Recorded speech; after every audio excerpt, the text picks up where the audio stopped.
ste úplne skvelé deti. Santa, tak čo na to hovoríš? Páči sa ti náš darček? Veľmi ste ma potešili. Dúfam, že sme ťa tak neprebrali, že teraz zase nezaspíš. Utekaj ty, Santa, za pani Santovou. Určite ti niečo dobré v nocu pripravila. Oddychni si, aby sa na teba mohli deti tešiť v ďalších mestách na Slovensku. Ahoj, rozlúčte sa so Santou. Ahoj, Santa.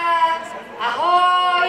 A šťastnú cestu. A ja idem tiež dole, pretože my škriatkovia máme teraz plné ruky roboty. My to tu musíme dať na poriadok a musíme ten kamión nejakým spôsobom zatvoriť. Ale my sme nemali kľúče.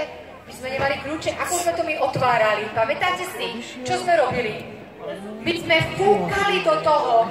Tak po malú chvíľočku vyskúšame, či ten istý zázrak bude fungovať aj